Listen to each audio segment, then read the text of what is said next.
بسم الله الرحمن الرحيم الرحمن علم القرآن.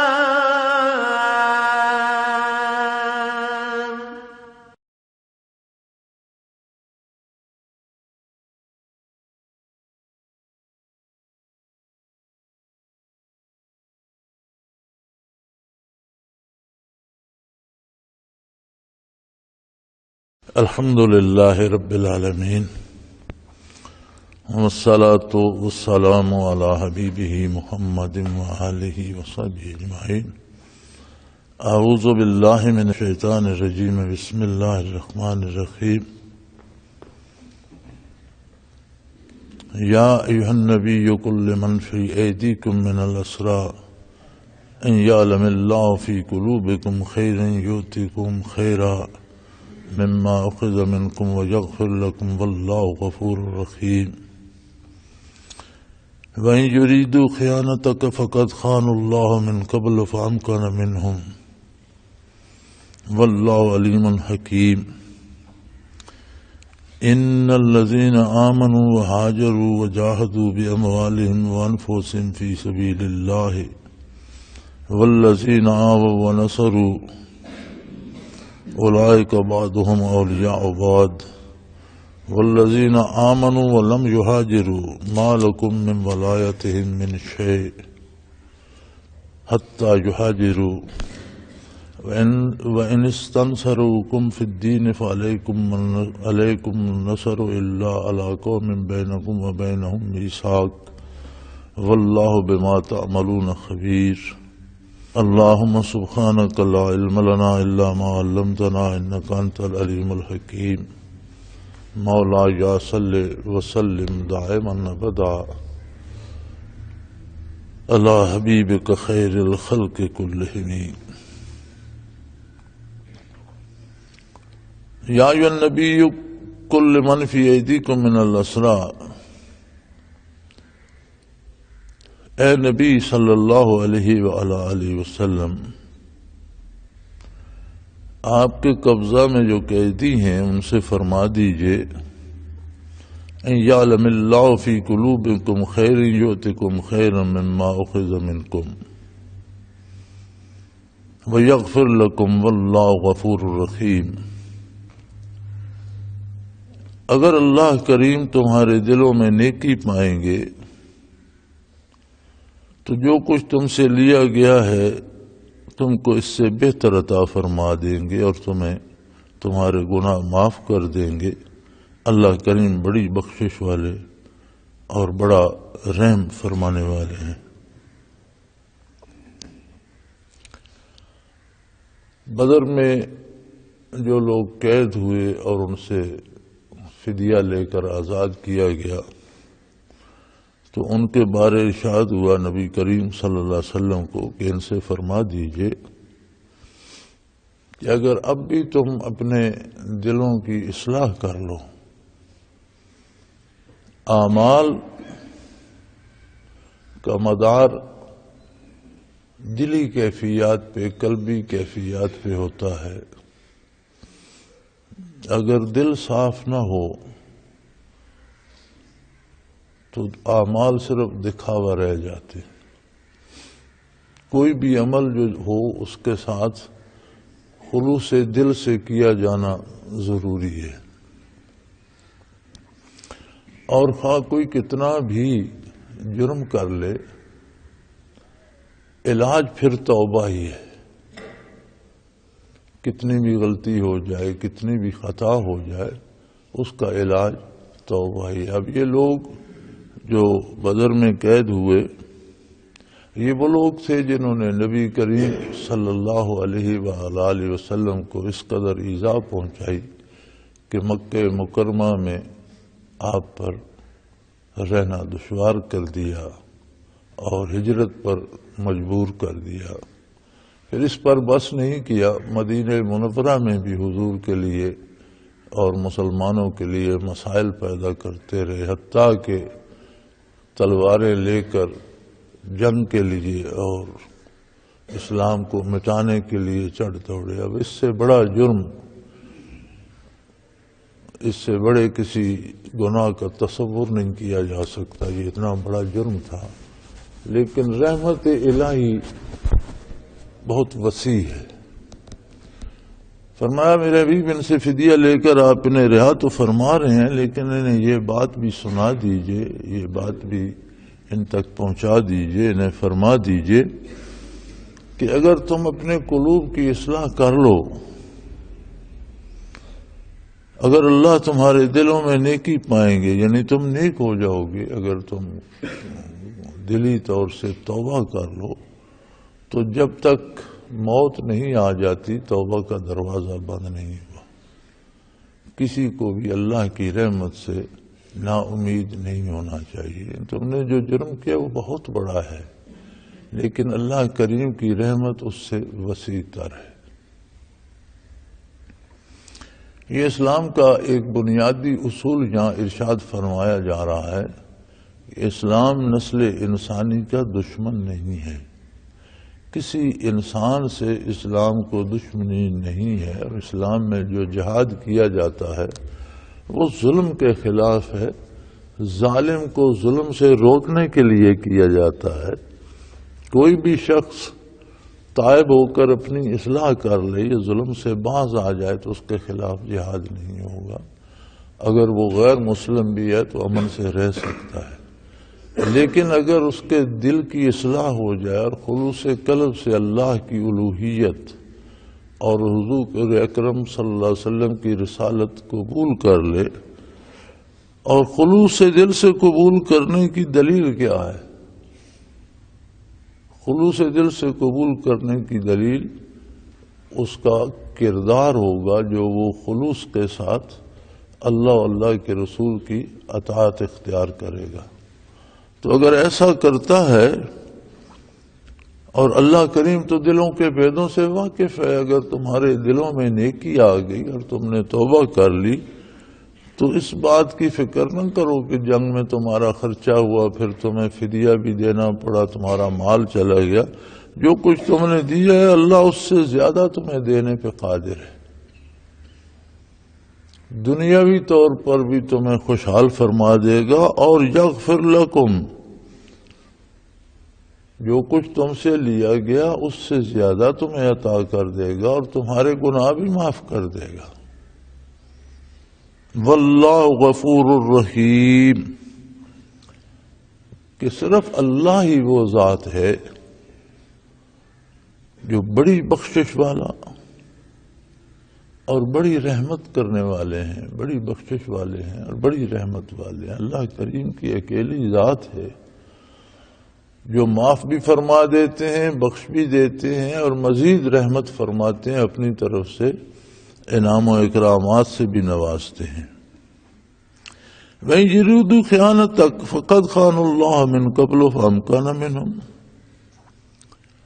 اور اگر یہ فدیہ دے کر آزاد ہو جائے اور اس کے بعد پھر جا کر آپ سے بددیانتی کریں اور اسلام کی مخالفت کریں اور اللہ کے رسول صلی اللہ علیہ وسلم کی مخالفت پہ کمر بستہ ہو جائیں، تو اس سے پہلے بھی تو یہ خیانت کر چکے ہیں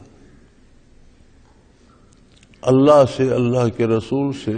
اس سے پہلے بھی تو انہوں نے خیانت کی، اللہ کے فرامین کو نہیں مانا، رسول اللہ صلی اللہ علیہ وسلم کا اقرار نہیں کیا، آپ کو ایذائے دین ہجرت پہ مجبور کیا، پھر لشکر لے کر چڑھ دوڑے، تو کیا ہوا؟ فَأَمْكَنَ مِنْهُمْ، اللہ نے انہیں قید کرا دیا، مسلمانوں کے ہاتھوں شکست ہوئی، ذلت سے دوچار ہوئے، جو مارے گئے سو مارے گئے، قید ہو گئے قید ہوئے، اور آج فدیے دے کر آزاد ہو رہے ہیں۔ اگر پھر بددیانتی کریں گے، پھر بدعہدی کریں گے تو اللہ قادر ہے، وہ پھر انہیں رسوا کرے گا۔ انسان جس قدر بھی سرکشی کرے گا وہ اپنی رسوائی کا سبب بنتی ہے، اس کا نتیجہ خود اسی کو بھگتنا پڑتا ہے۔ اس لیے کہ واللہ علیم حکیم، اللہ کریم جاننے والے بھی ہیں اور حکیم ہیں، دانا تر ہیں، ان کے فیصلے، ان کی حکمت اور ان کی دانائی کے مطابق ہوتے ہیں۔ یہ اللہ کی حکمت ہے کہ اس نے ان پر کرم فرمایا، کم از کم انہیں پھر توبہ کا موقع مل گیا، قتل ہونے سے بچ گئے، قید ہوئے تو بھی قتل ہونے سے بچ گئے اور فدیہ دے کر رہا ہو گئے۔ تو یہ اللہ کی حکمت ہے، اس نے انہیں موقع دیا، لیکن اگر یہ پھر جا کر بددیانتی کریں گے تو پھر اس کی سزا پائیں گے۔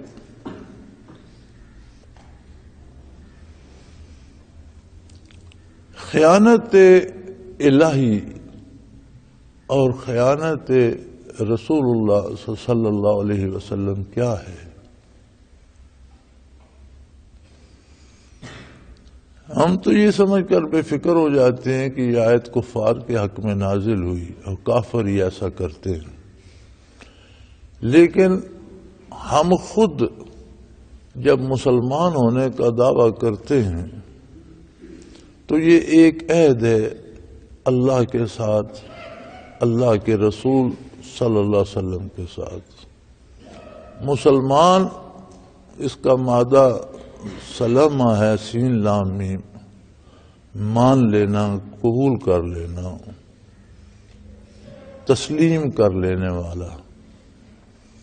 اب ماننے والا کون ہے؟ جو زبانی کہتا ہے میں نے مان لیا، یا اس پر عمل بھی کرتا ہے؟ ماننے کا مطلب تو یہ ہے کہ جب ہم کہتے ہیں ہم نے یہ بات مان لی تو پھر اس بات پر ہم عمل کرتے ہیں۔ زبانی کہتے رہیں مان لی اور اس پر عمل نہ کریں تو یہ بھی خیانت ہے، یہ بھی بدعہدی ہے۔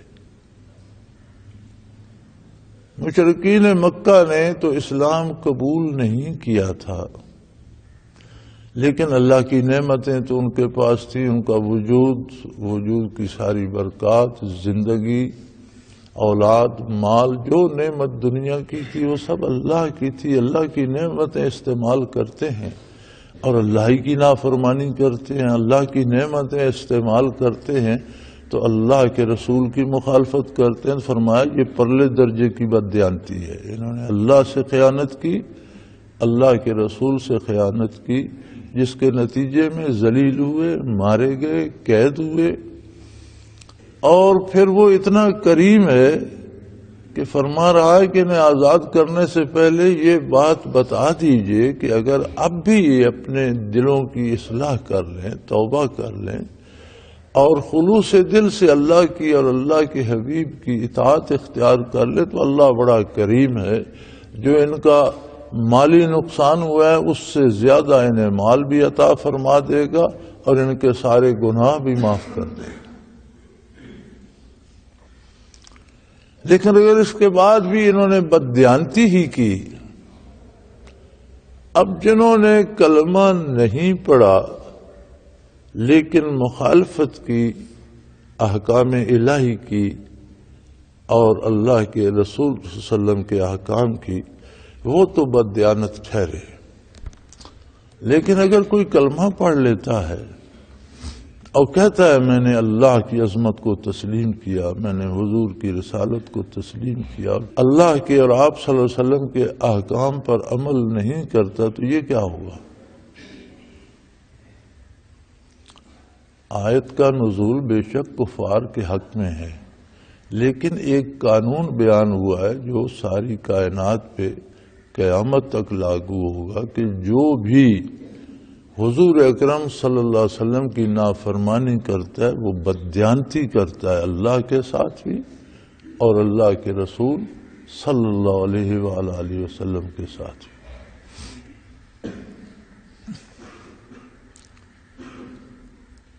نتائج اعمال پہ مرتب ہوتے ہیں، اور اب تو ایک رواج ہی ہو گیا ہے کہ اکثر لوگوں کو آپ اللہ کریم سے روٹھا ہوا پائیں گے اور اللہ کا شکوہ کرتے ہوئے پائیں گے، لیکن ان لوگوں کو یہ خیال نہیں آتا کہ میرا اپنا کردار کیا ہے، مجھ پر جو مصیبتیں یا بلائیں نازل ہو رہی ہیں یہ کیا میری اپنی لائی ہوئی تو نہیں، میرے اپنے اعمال کا نتیجہ تو نہیں، میرے اپنے کردار کا اثر تو نہیں ہے۔ ہوتا یہی ہے، قرآن کریم میں ارشاد ہے کہ تم پر جو تکلیف آتی ہے بما کسبت ایدیکم، تمہارے کردار کی وجہ سے آتی ہے۔ وَيَعْفُو عَنْ كَثِيرٍ، اللہ تو ایسا کریم ہے کہ تمہاری بہت سی خطاؤں کو معاف فرما دیتا ہے، ہر خطا کی سزا نہیں دیتا، لیکن ایک فطرت کا قانون بھی ہے جسے معطل نہیں کیا جا سکتا، جسے روکا نہیں جا سکتا، کہ اگر کوئی جو بیجتا ہے تو جو ہی اگتے ہیں۔ گندم از گندم بے روید، جو سے جو از مکافات عمل غافل مشاؤ، گندم بیجو گے گندم اگے گی، جو بیجو گے جو اگے گی، یہ اعمال کا ایک نتیجہ ہے، اور انسان کو کردار کے نتائج سے غافل نہیں ہونا چاہیے، اسے خیال رکھنا چاہیے کہ میں اگر برائی کر رہا ہوں تو اس کے نتیجے میں مجھے اچھائی کیسے ملے گی۔ ایک شخص خود تو ظلم کرتا ہے، جھوٹ بولتا ہے، دوسروں کا مال کھا جاتا ہے، دوسروں کو قتل کر دیتا ہے، اور پھر مطالبہ کرتا ہے کہ میرے ساتھ انصاف ہو۔ جب تم ظلم کرتے ہو تو تمہارے ساتھ انصاف کون کرے گا؟ جب ہم خود جھوٹ بولتے ہیں تو ہمارے ساتھ سچ کون بولے گا؟ جب ہم خود بددیانتی کرتے ہیں تو ہمارے ساتھ دیانتداری کا معاملہ کون کرے گا؟ ہر عمل کا نتیجہ ہوتا ہے، تو ہمیں یہ بھی سوچنا چاہیے کہ ہم پر اللہ کا احسان ہے کہ اس نے ہمیں مسلمان ماں باپ کے گھر میں پیدا کیا، ہمارے کان میں پہلی آواز اللہ کی عظمت اور حضور کی رسالت کی پہنچی، مسلمانوں کے گھروں میں پلے بڑے، تو کم از کم ہمیں اللہ کے رسول صلی اللہ علیہ وسلم سے بددیانتی نہیں کرنی چاہیے۔ ہر برائی خیانت ہے، بددیانتی ہے، اور جب بھی کوئی فرمایا یہ پھر بھی اگر خیانت کا ارادہ کریں گے، بددیانتی کا ارادہ کریں گے تو پہلے کر کے انہوں نے دیکھ لیا، جس کے نتیجے میں آج قیدی بنے بیٹھے ہیں۔ اس لیے کہ اللہ جاننے والے ہیں، وہ علیم ہیں، ہر راز کو، ہر بھید کو، ہر خیال کو، ہر ارادے کو، ہر عمل کو جانتے ہیں، اور حکیم ہیں۔ ان کی حکمت نے لوگوں کو مہلت دی ہے، فرصت دی ہے، وقت دیا ہے، زندگی دی ہے، موت سے پہلے توبہ کرنے کی فرصت دی ہے۔ اگر توبہ کر لیں اور اپنے دلوں کی اصلاح کر لیں، توبہ سے مراد یہ ہے کہ دل کی اصلاح ہو اور خلوص دل سے کردار کی بھی اصلاح ہو جائے۔ ان الذین آمنوا وہاجروا وجاہدوا باموالہم وانفسہم فی سبیل اللہ والذین آووا ونصروا اولئک بعضهم اولیاء بعض۔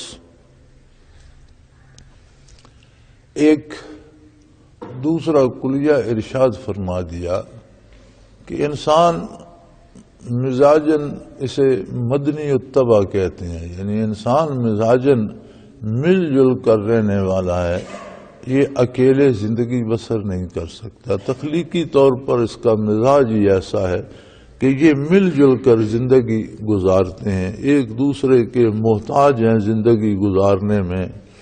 ایک کے پاس مال ہے، دوسرے کے پاس کپڑا ہے، کسی کے پاس غلہ ہے، کسی کے پاس جوتے ہیں، کسی کے پاس زندگی کی دوسری اشیاء ہیں، تو ایک دوسرے سے تبادلہ کرتے رہتے ہیں اور ایک دوسرے کے ساتھ مل کر، مدنی الطبع ہیں، مل جل کر رہنے والے ہیں۔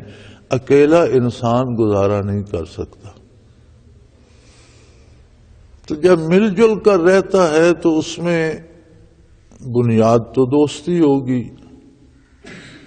کہ ایک دوسرے کا خیال دوستی ہوتی ہے کہ ایک دوسرے کے دکھ درد کا خیال رکھا جائے، اسے سہولت پہنچائی جائے، اس سے مصیبت دور کی جائے۔ لیکن انسان میں دوستی کے ساتھ دشمنی شاید زیادہ بن جاتی ہے۔ جب مل جل کر رہتے ہیں تو ایک دوسرے پہ مدار بھی ہے، پھر کوشش کرتے ہیں کہ میں اس کا حق چھین کر کھا جاؤں، اس کا مال لے کر کھا جاؤں، اس کے جو فوائد ہیں میں حاصل کر لوں، میں اپنی طرف سے اسے کچھ نہ دوں۔ یہاں سے دشمنی شروع ہو جاتی ہے۔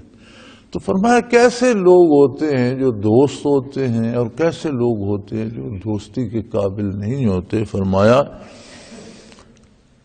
جو لوگ ایمان لائے، یقیناً بلا شبہ جن لوگوں نے ایمان قبول کیا اور پھر اس ایمان پر ایسے جم گئے کہ گھر بار، مال جائیداد، اولاد، رشتہ دار، دوست سب کچھ چھوڑنا قبول کر لیا، ایمان کو نہیں چھوڑا، پھر انہوں نے ہجرت کی،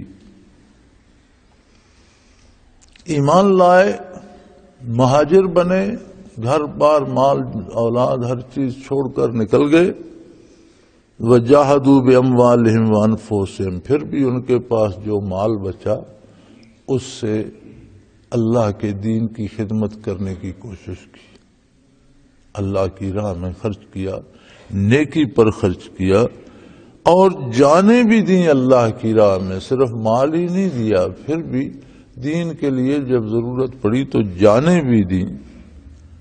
ایک طبقہ یہ تھا۔ دوسرا طبقہ تھا والذین آووا ونصروا، وہ لوگ جنہوں نے مدینہ منورہ میں مہاجرین کو جگہ دی اور ان کی مدد کی، اولئک بعضهم اولیاء بعض، یہ ایک دوسرے کے دوست ہیں۔ اب ہجرت تو فتح مکہ تک تھی، جب مکہ مکرمہ فتح ہو گیا تو ہجرت ختم ہو گئی، لیکن ہجرت دو طرح سے ہے۔ ایک ہجرت تو وہ تھی جو دین کی خاطر لوگوں نے گھر بار، مال جائیداد چھوڑ کر کی، دوسری ہجرت یہ ہے کہ انسان جس کردار میں ہے اس کو چھوڑ کر دوسرا کردار اپناتا ہے، یہ بھی ہجرت ہے۔ ایک شخص ایمان سے بے بہرا ہے، وہ ایمان قبول کرتا ہے تو اس نے کفر کو چھوڑ کر ایمان کی طرف ہجرت کی۔ ایک شخص مسلمان تو ہے لیکن خطا کار ہے، گناہ گار ہے، اس سے گناہ ہوتے ہیں، تو جب گناہ کو چھوڑ کر نیکی اختیار کرتا ہے تو یہ بھی اس نے ہجرت کی۔ اب جب اس نے نیکی کا راستہ اپنایا تو جو لوگ پہلے سے نیکی پہ کاربند ہیں انہوں نے اسے خوش آمدید کہا اور اس کی مدد کی نیکی پر قائم رہنے میں، تو فرمایا یہ لوگ آپس میں دوست ہیں، یعنی نیکوں کی اور بدکاروں کی دوستی، مومن اور کافر کی دوستی نہیں چلتی۔ کفار کے ساتھ دنیا میں، انسانی دنیا میں رہنا پڑتا ہے، ملکوں کے ساتھ تعلقات ہوتے ہیں، سارے ملک مسلمان نہیں ہیں، غیر مسلم ممالک سے بھی ہوتے ہیں، آپس میں لین دین بھی ہوتا ہے، تجارتیں بھی ہوتی ہیں، افراد کے بھی تعلقات ہوتے ہیں، لین دین بھی ہوتا ہے، خرید و فروخت بھی ہوتی ہے۔ تو کفار کے ساتھ تعلقات کی ایک حد ہے، جہاں ایسا کوئی مقام آ جائے گا کہ کافر کے ساتھ معاملہ کرنے میں دین کا نقصان ہو، وہ معاملہ نہیں کیا جائے گا۔ جہاں تک معاملات دنیا کا تعلق ہے وہ چلتے رہیں گے، لیکن کوئی ایسا معاملہ کوئی مومن کسی کافر سے کرے، کوئی معاہدہ، کوئی لین دین، کوئی ایسا معاملہ جس میں دین پر حرف آئے، وہ نہیں ہوگا۔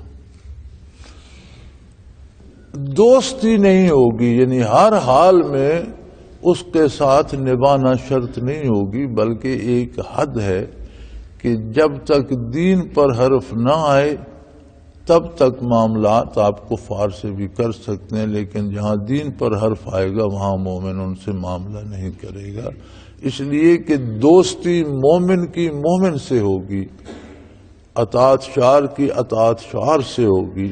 دوستی کا مطلب ہوتا ہے کہ اس کی ٹوٹ کر مدد کی جائے، لیکن وہ نیکی میں کی جائے گی۔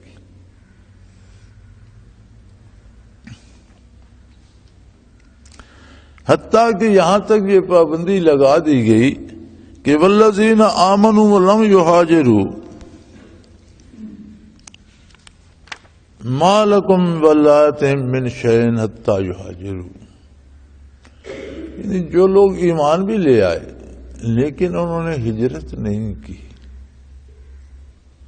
فرمایا مسلمانوں کا ان سے بھی دوستی کا کوئی رشتہ نہیں ہے۔ یہ کون سا ایمان ہے کہ تم کلمہ تو پڑھ بیٹھے لیکن سمجھوتے کفار سے کر کے اور ان کی ساری برائیاں برداشت کر کے ان میں بیٹھے اور ان سے الگ ہو کر مسلمانوں کے ساتھ نہیں جاتے، ہجرت نہیں کرتے۔ تو فرمایا جب تک وہ ہجرت نہ کریں مسلمانوں کی ان سے بھی کوئی دوستی نہیں۔ اب یہاں سے اندازہ ہو جانا چاہیے کہ مومن بھی اگر اپنے کردار کی اصلاح نہیں کرتا، برائی پہ کار بند رہتا ہے، تو دوسرا مومن جو نیکی کرنے والا ہے وہ اس سے دوستی نہیں کرے گا جب تک وہ توبہ نہیں کرتا۔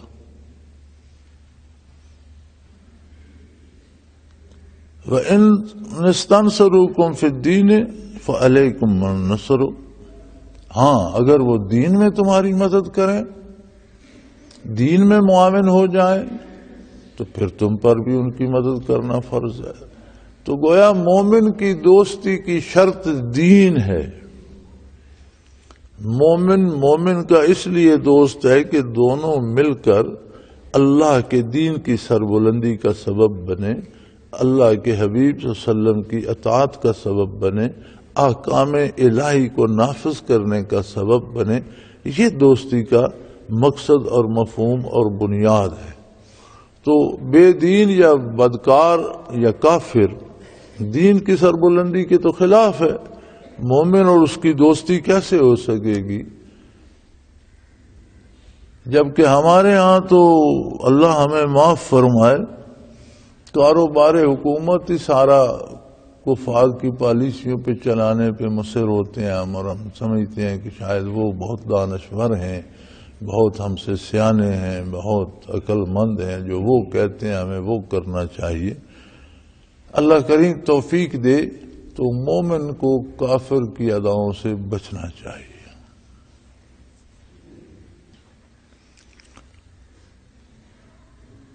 فَعَلَيْكُمُ النَّصْرُ إِلَّا عَلَىٰ قَوْمٍ بَيْنَكُمْ وَبَيْنَهُمْ مِيثَاقٌ، تو مومن کی مدد ضرور کرے گا، لیکن اگر کسی کافر قبیلے کے ساتھ بھی مسلمان ریاست کا معاہدہ ہے صلح کا، تو معاہدہ مسلمان نہیں توڑیں گے، ان کے خلاف مومن کی مدد نہیں کی جائے گی جب تک معاہدہ باقی ہے۔ ہاں اگر کافر معاہدہ توڑ دیں تو پھر مسلمان بھی آزاد ہو جاتا ہے، لیکن مسلمان کسی کافر کے ساتھ بھی معاہدہ کرنے کے بعد بدعہدی نہیں کرے گا۔ تو یہاں سے دیکھ لیجئے کہ معیار اسلام کا کیا ہے کہ مسلمان بھائی کو دھوکہ دیتا ہے اور سمجھتا ہے میں بڑا ہوشیار ہوں، میں نے بڑی ہوشیاری کی، حالانکہ مومن کی تو شان یہ ہے کہ وہ کسی کافر سے بھی دھوکہ نہ کرے، جو عہد کرے اسے نبھائے۔ واللہ بما تعملون بصیر، فرمایا یہ بات پوری طرح دل نشیں کر لو کہ جو عمل بھی تم کرتے ہو اسے اللہ کریم دیکھ رہے۔ کرامن کاتبین ہیں، فرشتے ہیں، لکھ لیتے ہیں۔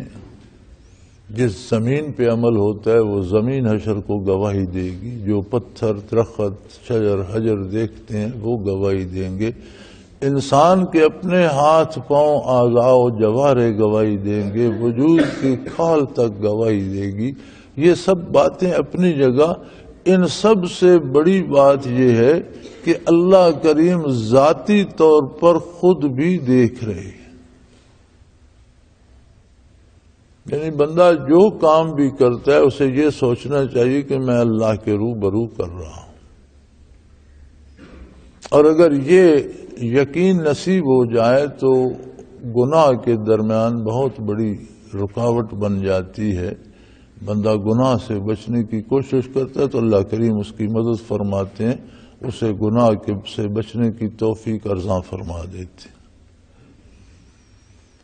والذین کفروا بعضهم اولیاء بعض، اور جو لوگ کفر پر ڈٹے ہوئے ہیں وہ ایک دوسرے کے دوست ہیں، یعنی مومن کو یہ خیال رکھنا چاہیے کہ کوئی بھی کافر اس کا دوست نہیں ہے، اس کا بھلا چاہنے والا نہیں ہے۔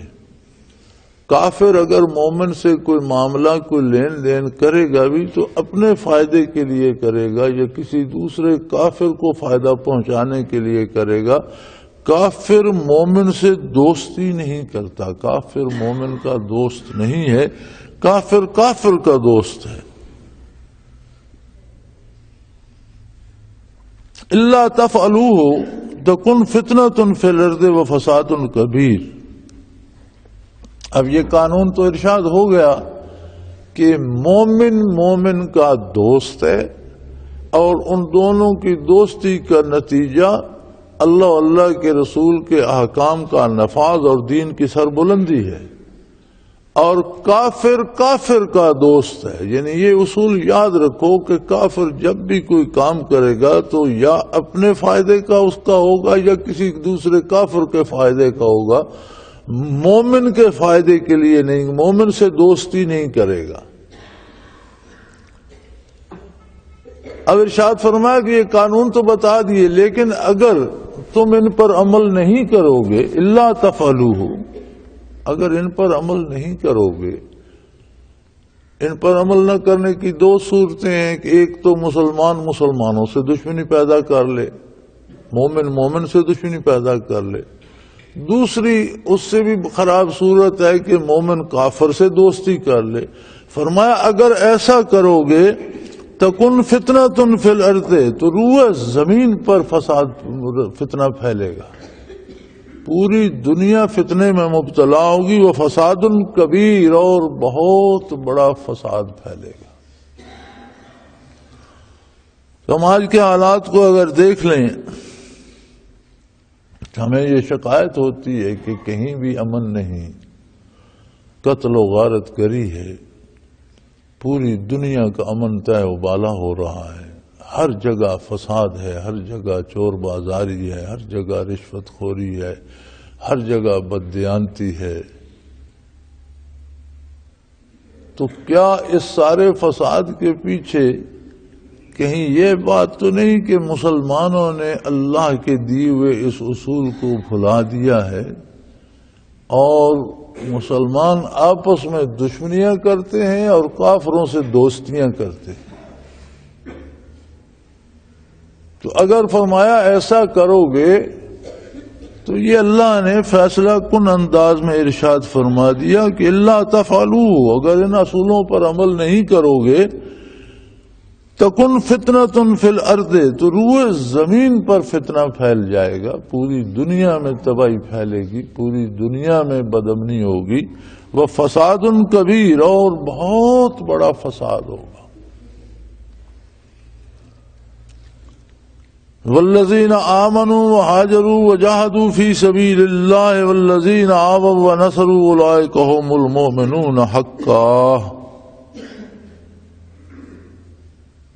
جن لوگوں نے ایمان قبول کیا اور ایمان پر اپنے عقیدے پر عمل کرنے کی خاطر ہجرت کر لی، مہاجر ہونا قبول کیا، گھر بار مال جائیداد چھوڑ کر چلے جانا قبول کیا، لیکن اتباع رسالت پر عمل کرنے سے باز نہیں آئے، پھر وہ لوگ جنہوں نے انہیں قبول کیا اور ان کی نصرت کی، مدد کی، جگہ دی رہنے کی اور ان کی مدد کی، اولئک هم المؤمنون حقا، حقیقی ایمان والے وہی لوگ ہیں، مہاجرین و انصار۔ قرآن کریم نے مسلمانوں کے 3 طبقات ارشاد فرمائے ہیں، مہاجر، انصار اور قیامت تک ان کا اتباع کرنے والے خلوص دل سے۔ ایک طبقہ مہاجرین کا ہے جنہوں نے ایمان قبول کیا اور اس کی خاطر گھر بار مال جائیداد چھوڑ کر نکل گئے، حتیٰ کہ جب مکہ مکرمہ فتح ہو گیا اور ریاست اسلامی کے قبضے میں آ گیا اور وہی لوگ فتح کرنے میں شامل اور شریک بھی تھے جو ہجرت کر کے گئے، تو کسی نے بھی اپنا مکان، اپنی جائیداد واپس نہیں لی، بلکہ خود حضور اکرم صلی اللہ علیہ وآلہ وسلم نے بھی اور صحابہ کرام نے بھی مہاجرین نے جو مکہ سے ہجرت کر کے گئے مکہ میں صلاۃ القصر ادا کی، قصر نمازیں ادا فرمائیں کہ ہم یہاں مسافر ہیں، وہ گھر، وہ جائیدادیں، وہ زمینیں، وہ جاگیریں، وہ مال جو ہم نے چھوڑ دیا تھا وہ ہم نے اللہ کی راہ میں چھوڑ دیا، اب اسے واپس لینے کا بھی ہمیں کوئی ارادہ نہیں، ہم اسے واپس بھی نہیں لے، ہم نے چھوڑ دیا، اب اللہ ہمیں آخرت میں اس کا اجر اور معاوضات آپ فرمائیں گے، ہم نے چھوڑ دیا، وہ واپس نہیں لیا گیا۔ تو فرمایا جن لوگوں نے ایمان پر قائم رہتے ہوئے ہجرت قبول کی لیکن اتباع رسالت کو نہیں چھوڑا، اور جن لوگوں نے انہیں رہنے کی جگہ دی، انصار، اور ان کی نصرت کی اور ان میں معاون ہوئے اور خود بھی اللہ کے رسول صلی اللہ علیہ وسلم کی اطاعت اختیار کی اور ان کی بھی مدد کی، یہ دونوں طبقے سچے مسلمان، اولئک المؤمنون حقهم المؤمنون حقا، حقیقی مسلمان، سچے مسلمان، مثالی مسلمان، قرآن کے مثالی مسلمان، یہ دو طبقے ہیں مہاجرین و انصار۔ لہم مغفرۃ ورزق کریم، ان کے لیے اللہ کی بخشش ہے اور ان کے لیے عزت کی روزی ہے، دنیا میں بھی اور آخرت میں بھی۔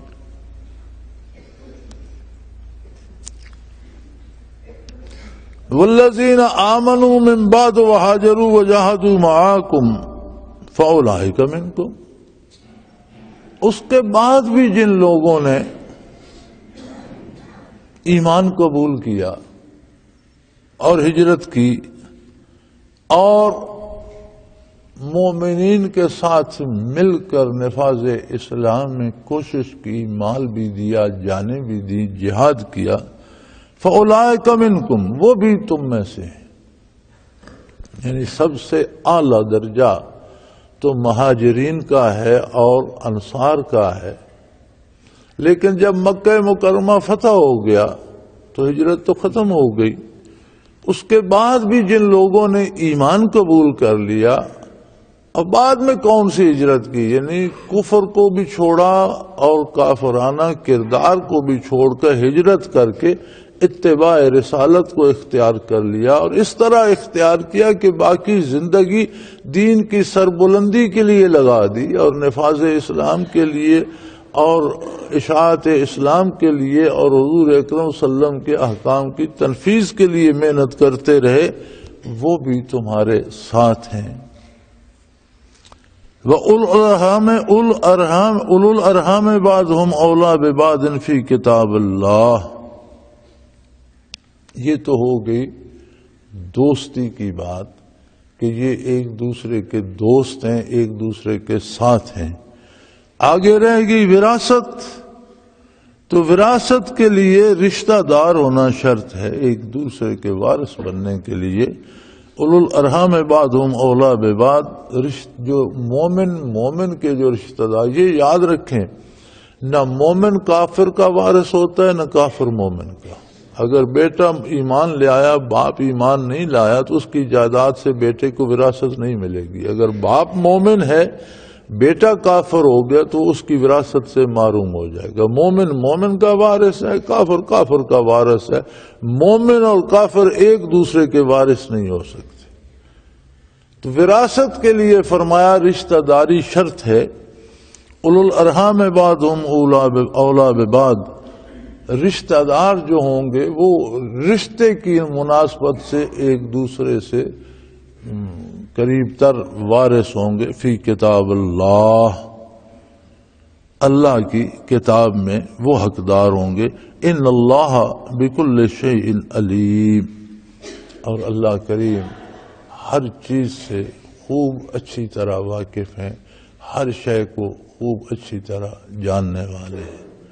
تو یہ زندگی کا بنیادی فلسفہ جو قرآن کریم نے ارشاد فرما دیا وہ یہ ہے کہ جہاں تک معاملات کا تعلق ہے، انسانی دنیا میں لین دین معاملات تو انسانوں کے درمیان ہوں گے، لیکن مومن کی بنیاد ایمان، عقیدے اور دین پر ہے۔